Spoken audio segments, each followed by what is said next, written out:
Ryan Moran, welcome to the show. Craig, the most disciplined man in the world. Thank you so much for having me. It's a pleasure. This is going to be really, really great. And so I want to welcome everybody to a great episode of Early to Rise Radio with Ryan Moran, the author of 12 Months to 1 Million, one of the books that I've recommended the most in my entire career. So Ryan, I just want to say thanks of all. I learned a lot reading this book, and it was like getting a lot of the lessons that I had kind of known, but you have really put them into place. So just tell us a little bit about why you wrote this book. Well, first of all, thank you for being my influencer. Yeah, I do get a lot of people saying that Craig sent me over to the book. It's funny, Craig. This was so silly of me. I wrote the book because I wanted to finally have the last piece of content that I ever made about how to have $1 million business. Oh, cool. This is what everybody was asking me to have because I had taught it in my videos and in our training areas and stuff like that. So I was like, all right, I'm just going to put the manual together and then no one will ever ask me to talk about this process ever again. Of course, that's exactly what happened, Craig. Right. I wrote the book and it became a bestseller, and now everybody asks me to talk about it, which is fine. Now that I have kind of the manuscript and the manifesto out there, it's much more fun to talk about because I can send them back to it because it's the playbook. When people ask me for the details, like how do I take my first sale? How do I get to 50 sales a day? How do I cross the first million? I just reference them back to the chapter and send them back to that. So I really wrote it to free myself up of the burden of going deep with every single person, just give them the roadmap to having a 7-figure business. And we've had, I can count over 300, I think it's over 500 people now who have taken the process and built a 7-figure business as a result. It's amazing. And it truly is, like, if someone's starting a business or, has even built their business to $1 million, like, go back and read it. It truly is a great playbook. So how did you go from Cleveland to selling on Amazon to Capcom to starting your incubator? Just tell us everything. How did this journey come together? Sure. I was an internet marketer, which is like a fancy way of saying that I knew just enough about marketing and sales to have no idea what I was doing with my life. Right. Right. And like, we know these people, Craig, and some people listening may know some of these people very well who understand Facebook ads and understand sales and understand email marketing and understand newsletters, understand podcasting and know all of these tactics, but you don't really have the business backbone behind it. I remember one time someone looked at what I was doing and was like, so do all of you marketers just stay in business by selling things to each other? Like, is that how this works? It was like, well, some people do. Yeah, exactly. But I never felt good about that. And I wanted to have the real business behind that. And Craig, I hit a point at which Google algorithms changed and the recession hit in 2008. And I saw how weak the foundation was if all I knew was marketing. Like if all I knew was marketing or all I knew was sales, then I was a marketing guy, not a businessman. I never got into this because I wanted to understand marketing on a deep level. Marketing was a proxy for me to build a business that gave me freedom and gave me joy and allowed me to express my passions. Mm-hmm. It was the route to all of those other things. And what I discovered was that when I applied all those marketing tactics, even a little bit, to something that was a real business, lo and behold, it works really, really well, Craig. So what I discovered for myself was the fastest way to have a 7-figure business, which I did not have when I started out on the journey, was if I just had 4 products that consistently sold 25 sales a day, that was 100 sales a day. And at a $30 average price point, that was $3,000 in top line sales.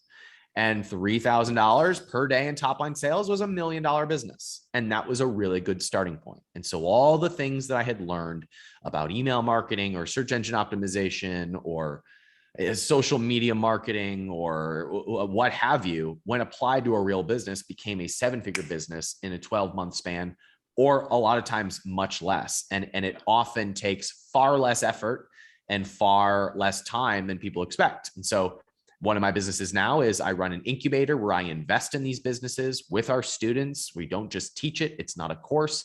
We actually get our hands dirty, recommend agencies, get clear on their vision, help them do a launch. And then sometimes we invest in those businesses. And that is now the Capitalism Incubator. Got it. Got it. But is it true, at least on your Instagram, that you wanted to be a preacher when you were a kid? That's true.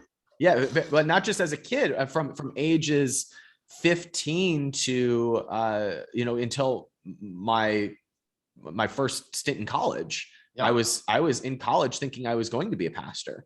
Wow. And I don't know if you can relate to this, Craig, but a lot of us entrepreneurs kind of come out of the womb wanting to be something different. Like you know that you're not like everybody else. Definitely. And I don't know what that is. Like what gene mutation gives us that? I have no idea, Craig, but that was me. And then life happens sometimes. Life happens and it throws you curveballs and it takes you down different roads. And one of mine was that, when my parents split, I got deeply immersed in my church. That was my safe place. It was my solace. It was where I got my meaning and my purpose. And I almost had a sense of guilt over wanting to be wealthy. And so the natural thing for me to do was say, what is a leader who loves to communicate and is deeply entrenched in the church do? He or she becomes a pastor. Huh. And that was the route that I went on. But the entire time that I was even in ministry school, I just felt like this isn't me. This isn't me. Like I'm born to be in business. I am born to pursue something else. I'm born for more. That desire never gets satisfied until you allow it to come forth. And thankfully, I had a wonderful pastoral ministries professor who said, if you can do anything else and still be happy, please do that other thing. Because if you do not feel like it is an absolute must for you to pursue ministry, you should not do this. And I said, thank you. That is my permission slip. I'm going to go be an entrepreneur. I mean, that kind of goes for anything. Like if you're not happy. I agree. So you were not one of those entrepreneurs who was starting the lemonade stand at 3.5. Oh no, it wasn't a lemonade stand. It was actually digging worms out of my backyard, digging the worms, putting them into a container and making a sign that said "Great bait, so don't wait." Get worms for 5 cents. And if you remember what Dwight Schrute says in The Office about 5-cent worms, you're way overpaying for your worms, man. Get a new worm guy. But it was baseball cards. It was mini. I once took all of the junk in my bedroom and then made a sign for mini garage sale and waved at every car driving by that I was having a mini garage sale, which meant I had a box of things. How old were you then? I was selling. I was probably 6 at that point. I took pictures door to door that I drew on computer paper and tried to sell them for a penny each. That was 5 or 6. I flipped baseball cards just like Gary Vee. And I was reading stock market journals when I was 11, 12, 13. My friends thought I was super weird. Yeah. So I know I absolutely was born with the gene. However, I held it back with that entrepreneurial, with like the guilt that I felt like I have to go do this thing in ministry. Like I have to go suppress my own desire to go be in ministry. I just couldn't hold it back anymore. And thankfully somebody gave me permission to let that go and go do what I really wanted to do, which was entrepreneurship. So essentially it went dormant for like 5 or 6 years. That's right. I mean, It doesn't really go dormant. It just gets loud and annoying. Yeah. It's just like any desire. No desire ever goes away. No desire. You can't really hold back desire. If you hold back desire, it just gets louder, right? You can suppress it and that comes out in all kinds of weird psychological things that you do, but it's very hard. Like the desire has to flow or else it just gets pent up. Yeah, and then so kind of like what your pastoral professor said to you is like if you don't like this, go do something else. You wrote in one of your posts that you got to love the underlying business, and I've got my fair share of stories around this too. But what do you mean by this? When did you realize this, and how did this affect your journey? Yeah, well, we love to complicate things with tactics and strategies and how-tos as entrepreneurs. We get obsessed over those. But a lot of times we are using those as band-aids to cover up the fact that we don't actually enjoy the underlying business. We don't actually enjoy the doing of something. I used to think that freedom was doing something that you hate long enough to where you don't have to do it anymore. Now I realize that freedom is the doing. Yeah. Freedom is the actual process of what it is that you are doing. It is being so entrenched in what it is that you're doing that there's nothing else that you would rather do. And there are hard days. Yes, there are times when everything sucks. Sometimes there are years of that. But at the end of the day, there's nothing else that you would rather do. That is, the freedom is the doing. And so often we think of marketing or sales or business as the way to get the money so that then we can have the freedom. But I think that the irony is you will be much more profitable. You will make way more money if you can align those two things. If you can align the actual, my freedom is the doing of this, then like everything else takes care of itself. I find that to be especially true in e-commerce or with new entrepreneurs who are reading my book or following the plan to hit $1 million. It's hard to get yourself into the consistent action that is required to go build $1 million business if there is not at least, let's not call it passion, let's not call it love, let's just call it interest. If there is not genuine desire to bring something forth into the world.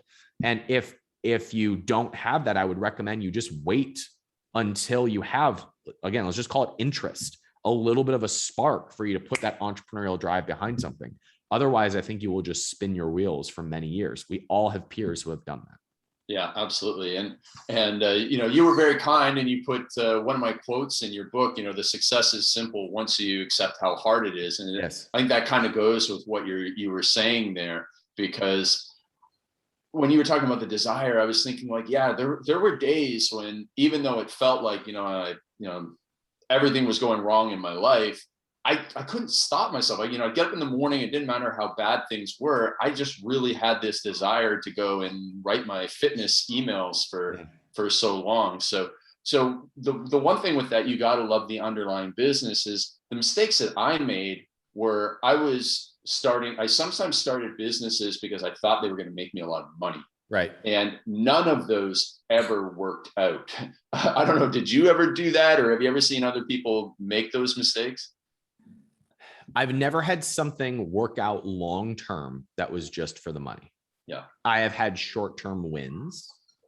I have had projections of a lot of money, but I've never had anything of long-term success. In fact, I'll tell you, the business that I sort of document in 12 months to 1 million is a company that I built and sold called Sheer Strength Labs. And my partner and I, every time we launched a product that we were genuinely excited about, revenue went up. Every time we stopped and we did something for the numbers, we retraced. We went backwards. And part of that is because you're now diverting your focus. Like you're no longer defining the company that you're going to be. You are now just in the marketplace taking advantage of a short-term window. And so I think that you have to create a vision that is unique to you and follow the things that are in alignment with that vision and ignore what else is happening. So I've had many, many examples of doing things for the money and it not working out. And I wish it wasn't the case, Craig. Like my logical brain really, really wants to just see that there's money here and I want to follow that and do it and it works. But I just find that that's not the case. And I think we can chalk that up to energy. We can chalk it up to focus, but I just chalk it up to, if there's not a genuine interest underlying the business, you will not have the discipline and the focus in order for your brain and body to justify actually doing the work. And there's a great saying Mark Manson wrote in his follow-up book, in his second book, Everything is Effed. He says that the brain has the logical brain, it has the emotional brain. And the logical brain is reading the map, but the emotional brain has its hands on the steering wheel. And the logical brain is saying, hey, we need to turn right up here. But the emotional brain is saying, you haven't talked to me in 5 minutes, I'm going left.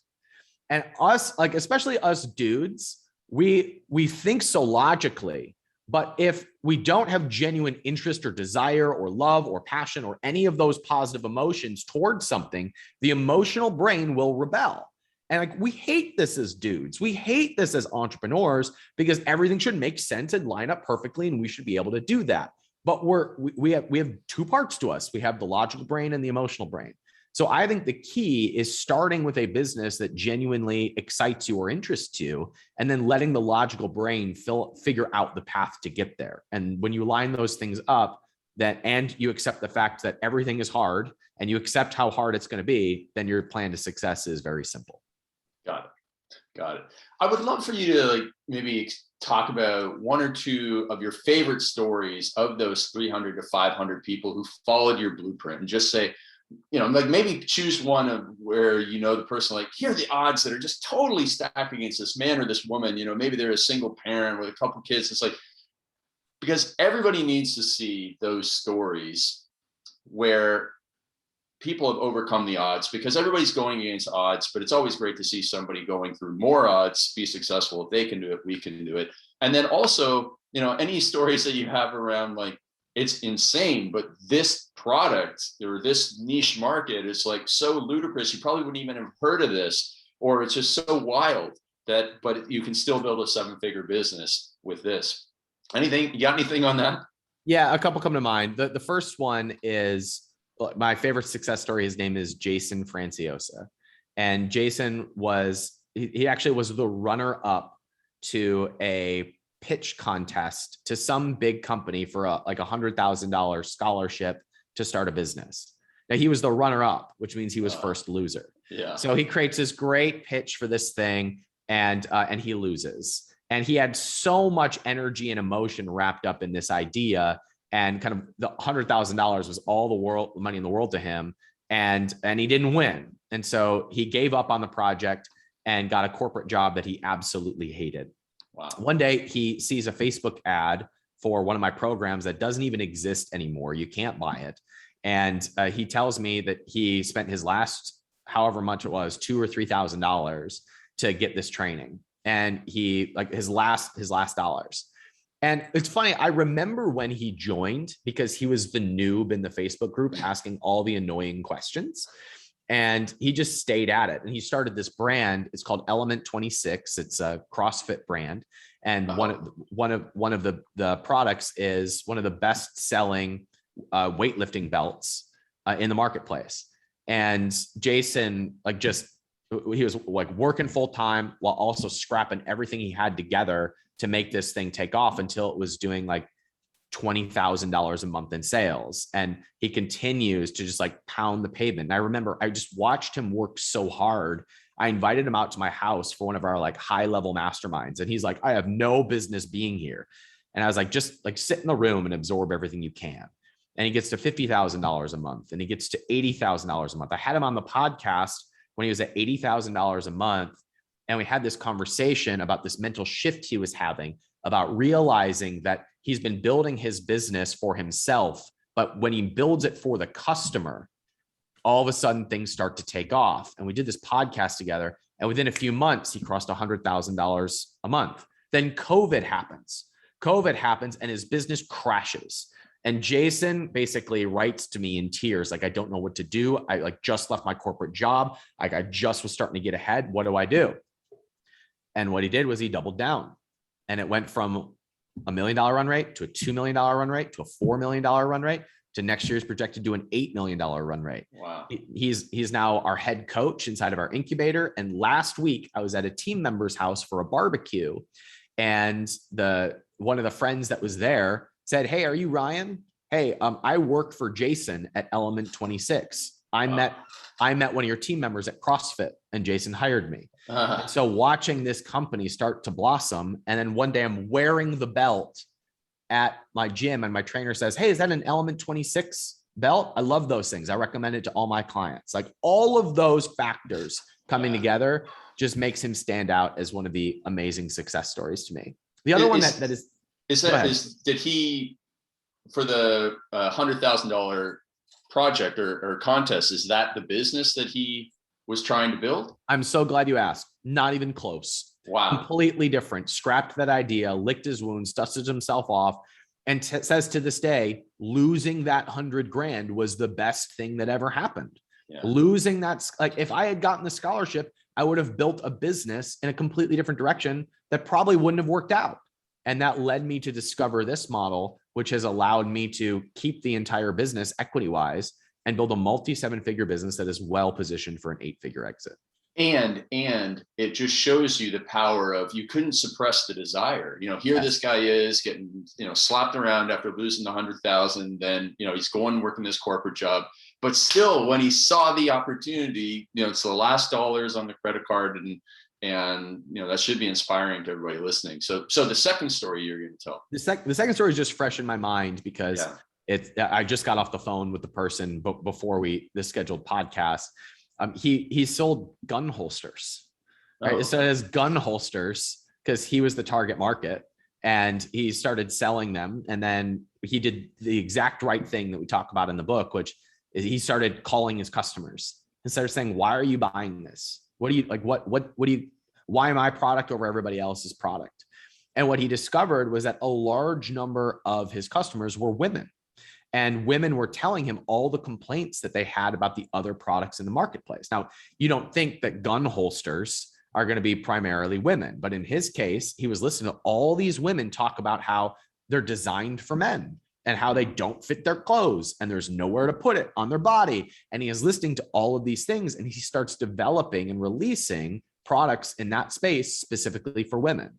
And because of that, he had a very clear target market. He didn't have the whole target market, right? He didn't have all of the gun owners in America. His market was now female gun owners, which just you would not think to be where the money is. But because no one else was serving that crowd, he overserved them with products that was directly targeted to them.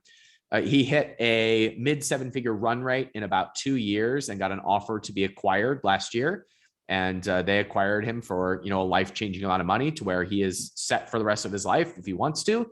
And now we're exploring doing some projects together. So it's funny, we've all experienced this, Craig, where you don't hear from your success stories until after they've been fully successful. You hear all the complainers right away, like, your book is a scam, worst $21 I ever spent. But the person who actually took it and used it to build a 7-figure business just tells you, after they've had a $4 million run rate. And so I was telling him, I was like, why haven't I heard from you earlier? Why is this the first time we're ever talking? And those types of stories happen all the time. That's great, man. That's great. Now, you probably have a lot of stories of people who have come to your Capcom events. So yes. You're back running them on stage again, and you did one this year? Yes. Yeah, we just wrapped up 2 weeks ago. And how many have you done there? And what are the, for people who haven't heard of the events or never been to one, how would you describe those to folks? Yeah, the Capitalism Conference is our annual Super Bowl. This is where I go to my network and I invite the most impactful entrepreneurs to inspire my audience, right? And the truth of the story is, Craig, that I started Capcom for myself because I was running a low 7-figure business. And I was like, all right, look, I've exceeded my expectations at this point. I don't know how to grow an 8-figure company. I don't know how to grow a 9-figure company. And I don't have any peers that have done that.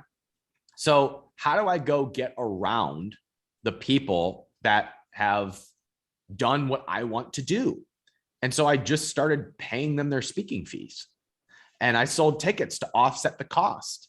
And I said, if nobody else shows up, at least I'll have 2 or 3 days with these people, right? And the first one was my entire retained earnings. Like, I laid everything on the line. It was like $500,000, and I spent it on Gary Vaynerchuk's speaking fee and Grant Cardone's speaking fee. And boy, do I have stories about Grant Cardone. Yeah. And I spent that was the first year? You had those guys the first year. Yeah. Huh? And I spent on Robert Herjavec's speaking fee and Jeff Hoffman's speaking fee. And I just went down the list. Tom Bilyeu's speaking fee. I just paid these guys like come in and like mess with my head for 3 days. Yeah. And thankfully I broke even. I broke even that year. And so we've done that every year minus 2020. Of just going to our network and finding the most impactful people to challenge me and the rest of my audience. Because the truth is, like, look, I've had a $10 million business. I've never had a $100 million business, right? I'm still on that journey. I'm still on that journey of my next level.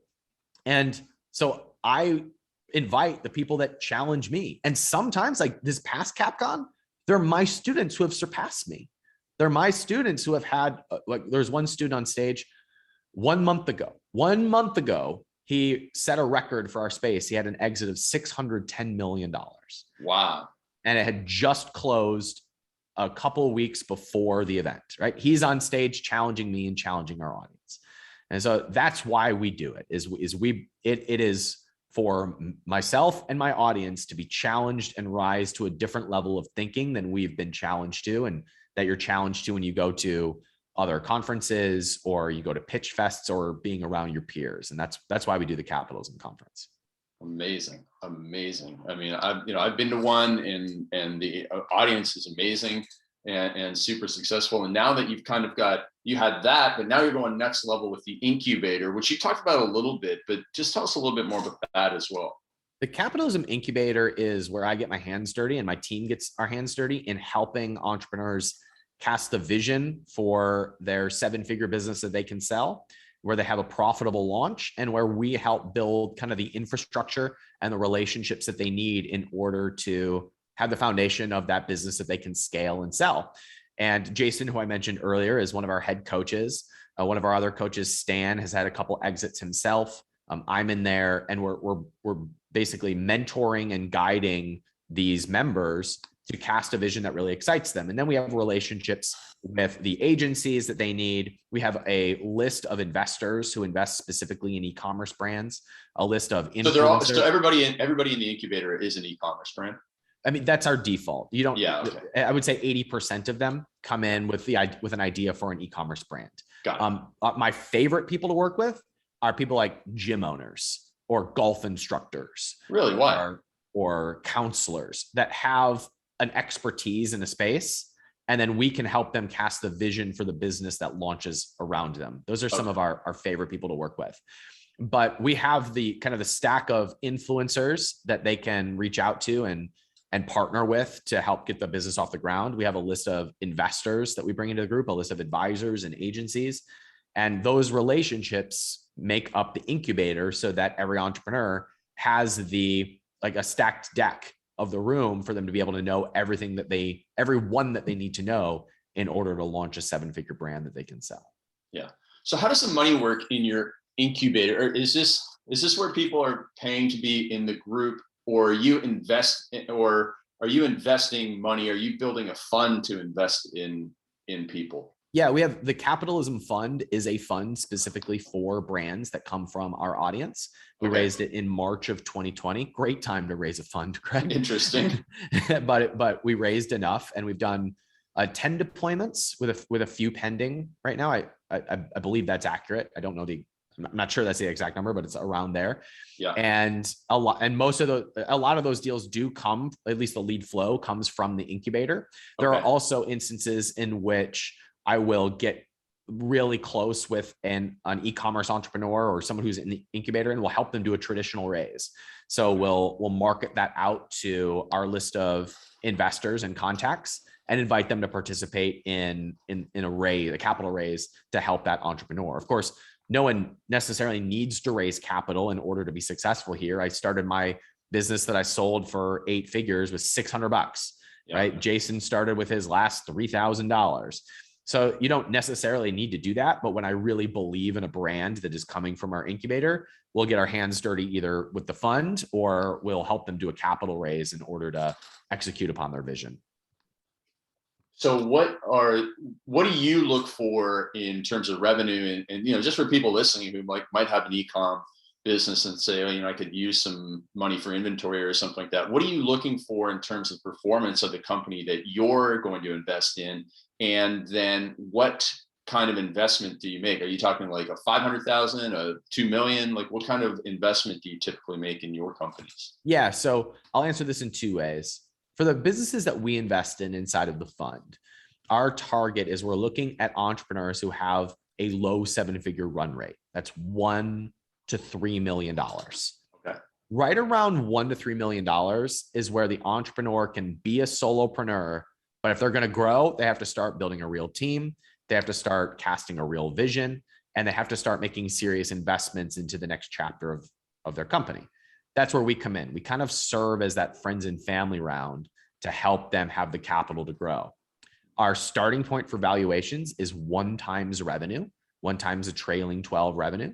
And we usually buy about 20% of the company, and then we sit on the board for free.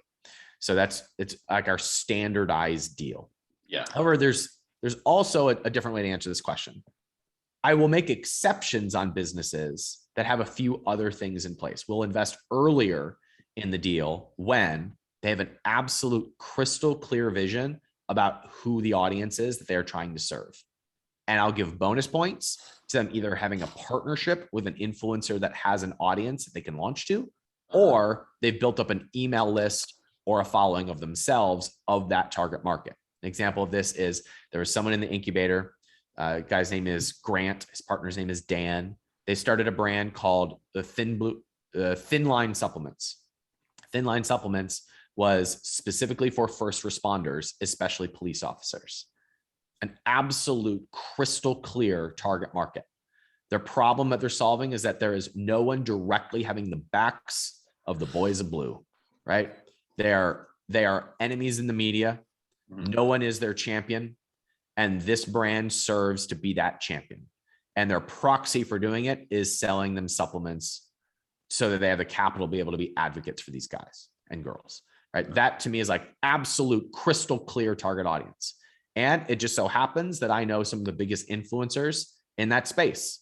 So I can bring those relationships to the table, and now I'll consider investing in them or helping them do a raise, even though they haven't crossed their first million yet. So there's other elements to just revenue that will get me excited about investing in a business or advising a business. But those other elements include, do you have the audience, the clarity of vision? Do you know exactly how you're going to launch this and what relationships you're going to bring to the table to make this a success story? Because a lot of people can have a 7-figure business without those things. I'm actually more interested in the vision and the audience and the distribution plan than I am the top line revenue. Got it. What do? Do you have pitch days, or do you? Yes. Okay, so you do. Yeah. So funny you should ask. We'll get you on the roster for one of these, Craig. So that'd be cool. Every quarter we have a pitch week where our new crop of students has their pitch deck, and they are pitching to a real board of advisors and a real group of investors. I'm on it. My investment partner is. We bring in some of our outside advisors, and they are sitting there like a Shark Tank pitch, giving them critical feedback about what they need to change about their business plan. It's the most fun that we have inside of the incubator, because people you just watch their faces melt as they get absolute clarity about the business that they are going to build, the holes that they aren't seeing, and the relationships that the entire group starts to bring to the table. That is an absolute blast. We do that once a quarter in the incubator. Got it. Okay, cool. Yeah. I mean, that was what I was wondering, but so you're doing that, and you're doing an entire week of that with like 5 to 6 pitches a day? They have a week in which they are like cramming for an exam. Got it. Right. Okay. And then at the end of the week, they're pitching it to a group of advisors. Perfect. That's great. All right. I'm going to switch gears a little bit and talk about how you're doing this. You have 2 kids? I do. Yes. Yeah. How do you do? Because we always at Early to Rise, we want to talk about your morning routine. We want to talk about your productivity. How are you doing all of this with 2 kids? Yeah, it changes. It changes when they get born, doesn't it? Yeah. So I mean, I will not mislead you to tell you that I do the same. I am not the most disciplined man in the world, right? I am not Craig Ballantyne, but I'll tell you, my most productive days are when I wake up about 5:30 and I immediately crush my most annoying work. Right. So this goes against, you're going to beat me up, Craig. This goes against what you would say is the most important work. I immediately crush the most annoying work. So that is things like all the communication that flies around. I get it done at 5:30 and it is out of the way. And then I go work out. And then I go get ready for the day and sometimes take my kids to school. What that does for me is it gives me the rest of the day of uninterrupted deep work. So if I'm up early and I crush my annoying work and I say, okay, that was my interruptible time. That's where I got back to everybody on Slack and did all of my email and like all my Facebook messages and all the following up with this person done.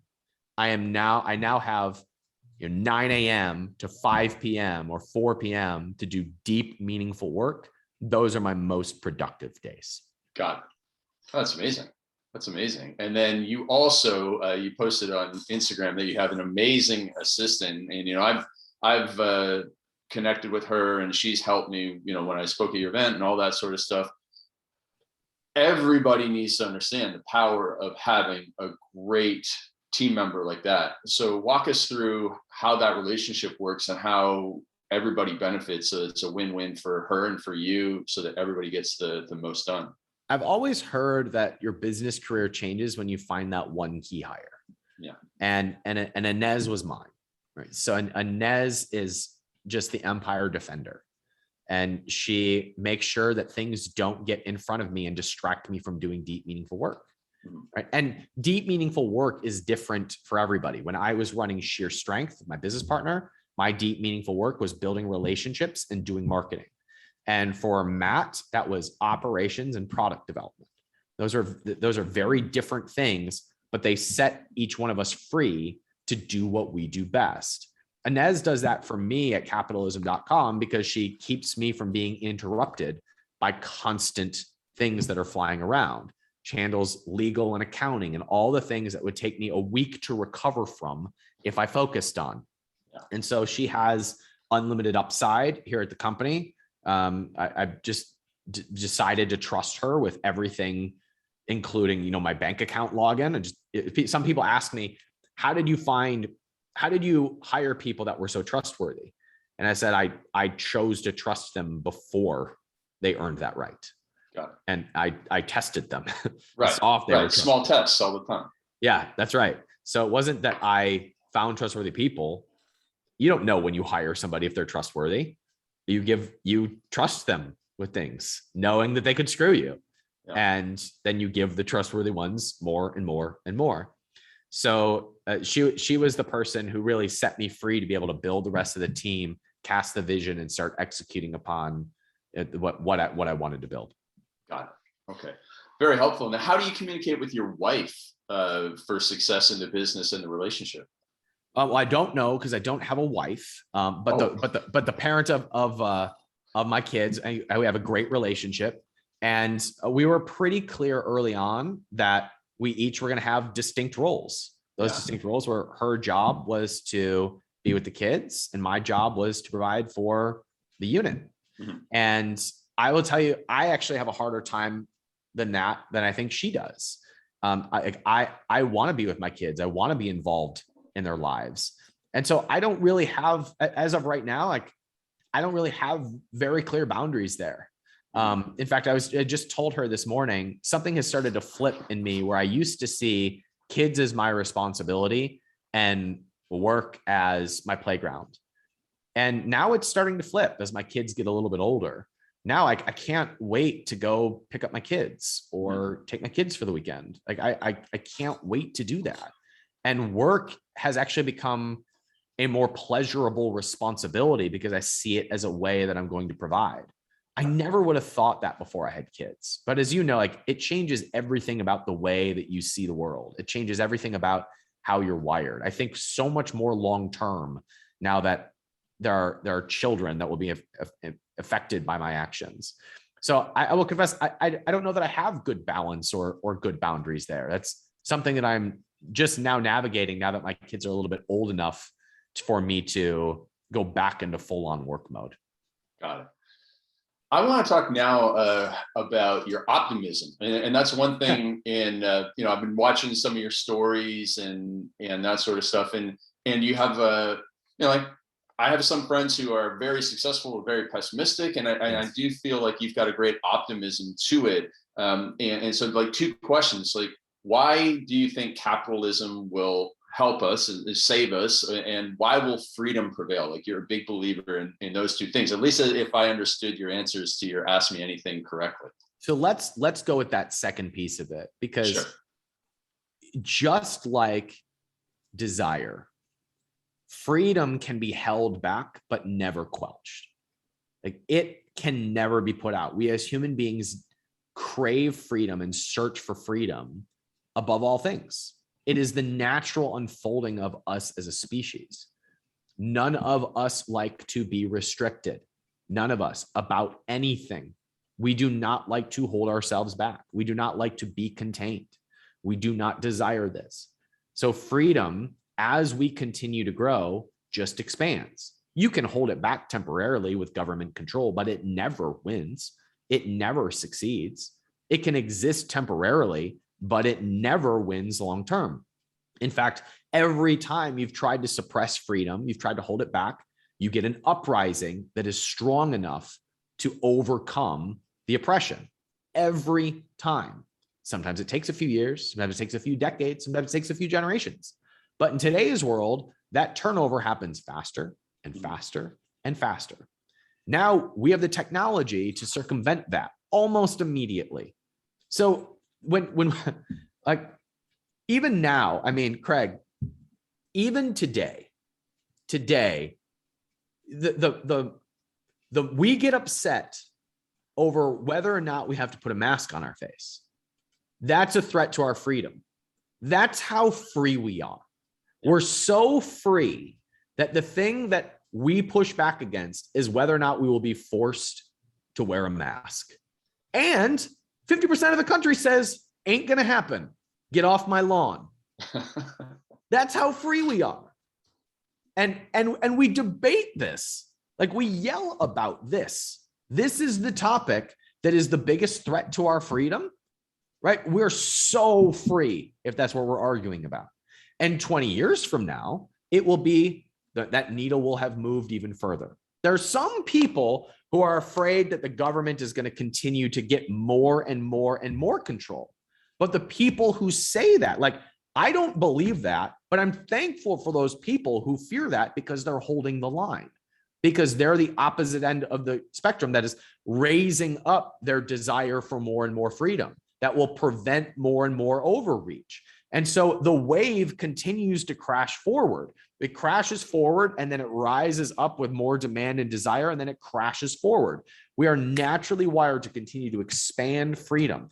And anytime you see the government threaten against that, you just get a louder and louder push against that. And that current can never be stopped. And so the inevitable outcome is for more and more freedom, for there to be more and more capitalism, for there to be more and more expansion. You can hold it back temporarily, but all that does is make the wave even bigger. Got it.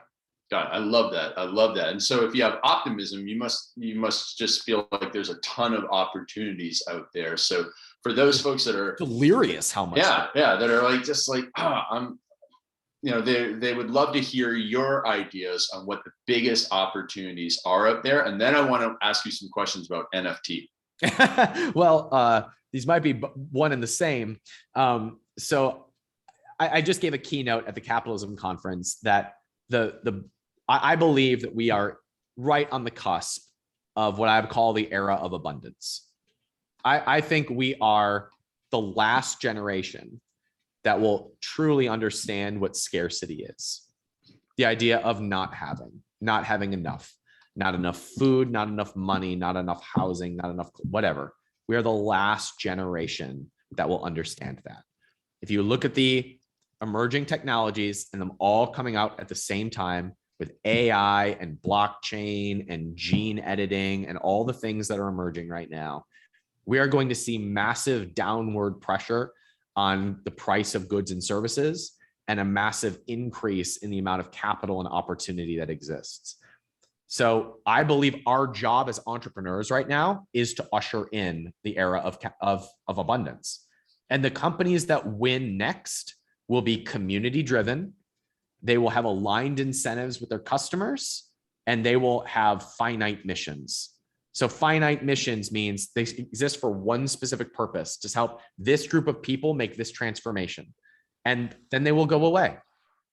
Community driven means they're entirely focused on building that group of people of raving fans, not solving the whole world's problems, but 10,000 people, helping them have a transformation. And aligned incentives is where I think NFTs and crypto come into place, because I think that most transactions will happen on the blockchain and happen through NFTs, which create aligned incentives for the customer and the business owner to both win. A good example of this is if I'm planning on tokenizing our membership community. So we have this membership community called the 1%. So we help entrepreneurs become millionaires.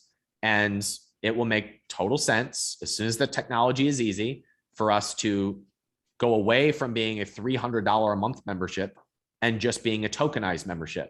You buy a token to be able to get access to all of the training calls, all of the meetups, all of the courses that are in there. And there'll be 5,000 of them available. And now it's my job, my incentive to make the asset that they just bought, which is the investment in my membership, as valuable as possible. My job now is to so spoil my community that the value of their asset goes up. How does the value of the asset goes up? Other people on the outside world hear about how amazing this community is and they want to buy it. And the only way for them to buy it is to buy it from one of the existing members. We now have aligned incentives. I have aligned incentives with my community to make that membership as amazing as possible. We have a finite mission. What's that finite mission? It's to make entrepreneurs succeed in the era of abundance. And we're completely community driven. What does that mean? We have a very specific group of people that we are serving, and they have aligned incentives with us. I think that's where blockchain and NFTs could come in and usher in a completely new style of capitalism that is much kinder, much more in service, much more humble, and forces the entrepreneur to only think about the other person rather than what they're going to get out of it. Got it. So have you done anything like what Gary Vee has done with already launching your own NFT? I have not. I'm actively looking for a partner who understands the infrastructure and the coding side of this so that I can do that. Gary has enough pull to be able to get first in line on a lot of those agencies. I don't have that pull yet. So I'm actually actively looking for a partner who has the capacity to be able to tokenize what we want to do. Cool. I mean, my team's urging me to get on this. A client of mine who's actually, he might, I don't know if he's in one of your masterminds. His name is Dr. Hassan Akram from Germany. And okay. Do you know that name? That name doesn't ring a bell. Okay. All right. He's just like, Craig, you got to get an NFT going. It's just, I understand it. I know it exists. I kind of get it, but I shouldn't say I understand it. It's still a little bit, new to me. May I make this simple? Yes, please. So unfortunately, NFTs have been correlated with art. Yeah, it's like, why would I want one of those ugly? I don't understand. So you have to forget about the art. Yeah. So one of the most successful projects right now is the Bored Ape Yacht Club. Have you heard of this? Yes. It's a bunch of ridiculous photos of apes. Yes. I don't want it. No one wants it. It's stupid. This art is ridiculous. No one actually wants the art. Why are people buying Bored Apes? Because the Bored Apes get together in person and you have to have an ape in order to be there. Got it. Why do people want the apes? Because they have a Discord in which they are sharing what NFT projects they're all backing that they think are going to be great long-term investments. Why do they want to be in the Bored Ape? Because some celebrity just bought a Bored Ape and is participating in the community and they want to hang out with that community. It is all community. It is all the people that are showing up for this. Now, if you think about a token like a login to your membership site, to training courses, to lives, to meetups, if you just see it as that, as like it's a membership card. It's a secret knock. It's a secret knock. Yes, exactly. So it is your secret access into something, and everything that we buy will require that membership. The only difference is, unlike a gym membership where you just pay monthly forever, there will be a finite number of every membership that you want to buy. And if you want to join that gym, or if you want to join that membership site, you will have to buy the membership from someone else, which means that everything that you buy is an asset rather than an expense. Got it. So Gary Vee right now is doing this with a restaurant. He has a restaurant group that, in order for you to eat at the restaurant, order at the bar, or have a business meeting there, you need to buy an NFT. You need to buy a membership. You have to be a member of this restaurant to eat there. Now, if you move or don't want to eat there anymore, you sell your membership. So all of the advertising, all the word of mouth, all the Instagram posts that people are putting up about the restaurant drive up the value of your membership, which then you will sell whenever it's profitable for you or you just don't want to use it anymore. So we're about to see assets replace expenses. Gym memberships, restaurants, membership courses, access to events are all going to be tokenized, which means that individuals and businesses will have the same incentive, which is making the experience as valuable as possible. So for you, what that means is if you have a membership site of 1,000 people, in the future, you will probably replace your $100 or $500 a month membership with a single token. And your job is to make it so valuable that everyone wants to be in. And people who want it in will have to buy it from one of the existing members. And you'll have coded into the contract that you get a 10% kickback on anything that is sold. That's where this is going. In perpetuity. That's correct. Got it. Fascinating. So don't do an art NFT, Craig. No. Make it all about the community. Yeah. Dude, that's amazing. I'm super grateful that you have your ear to the ground on that sort of stuff. And think about this, like when you go, if you ever raise money, yeah, you'll just issue tokens. I mean, Craig, I so wish I was doing a book launch right now. I so wish I was doing because I wouldn't go to a publisher and ask for an advance. I would go to my list and I would say, I'm selling 100 tokens at 3 Ethereum, $10,000. Yeah. And when you buy one of the tokens, the smart contract gives you 50% of the royalties of my book. And I'm going to put all 100 of you into a digital mastermind, and we're going to meet monthly, and it's going to be filled with authors, speakers, audience builders, and we're going to promote each other's stuff. So if my book bombs, you'll be in the most impactful mastermind for promoting your stuff. And so and you know what else I'm going to do? I'm going to take the whole $1 million that I raised from this project and put it into marketing for the book to give the best shot possible of being successful. So now, instead of going to a publisher and saying, please, oh, please publish me, I issue an offer to my audience and I raise $1 million for a project, put it into marketing. So I guarantee that it's a winner.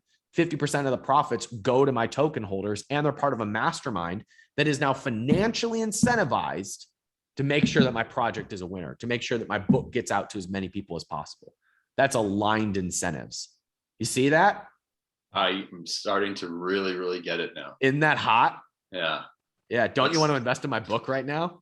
I do. I mean, that's the book example just made so much sense. Absolutely amazing. Ryan, this has been fantastic. This has been a great education for me. Actually, I have one last quick question. Yeah. Who do you plan on having at Capcom next year, and who would be like your dream speakers for it? Like, yes. So we almost had this done for this year. It didn't work out, but the person that I want most is Cathie Wood. So ARK investor? ARK Investments. Yes. Okay. So Cathie, I think, lives and breathes capitalism. Yeah. And I love her stance on being on the right side of change, because capitalism is creating change at a faster rate than ever. And most people are on the wrong side of it. They're trying to hold on to the ways of the past, but you can't do that, just like you can't hold freedom back. And so I love that she is investing for the future, and I just admire her conviction about where the world is going. Well, that's good. That's good. This has been a very uplifting hour, because sometimes I let some of those other voices into my head that are worried about things going the other way. Like, so you and I both have friends who are very scared and concerned right now, right? Yeah. And it's reasonable for them to be that way, because we had a wild couple years. We had a very uncertain couple of years. But the way that this ends is more personal responsibility, more creativity, a leaving of the major news networks and social news and social sites, more community, more autonomy, more opportunity. And like this ends well. It ends really, really well. We're just gonna have a bumpy road getting there. And my strategy for doing it is to forgive the posts of my friends and peers until they see how abundant the world is going to be. Yeah, I would, I think it was summed up best in this one post that I saw, that like, we're not heading for a dark age, we're in the dark age right now, and we're heading towards something better. So, I'd like to share that optimism. Beautiful. I love that. Thank you. Dude, awesome. All right, everybody listening, go and get Ryan's book, even though there's no NFT associated with this one. I wish there was. 12 months to 1 million. You will not be disappointed. Ryan, thank you so much. Where can people connect with you and learn more about your incubator and all the good stuff that you do? Yeah, I mean, the best two ways are my podcast and YouTube. Okay. So I'm Ryan Moran on YouTube. My podcast is capitalism.com. I pretty much share everything that I know for free. And then if you want to dive deeper and work closer with our team, you can, but all of my knowledge is free or cheap on Amazon. So my podcast and YouTube are the best ways. Awesome. Thank you so much, my friend. I really appreciate it.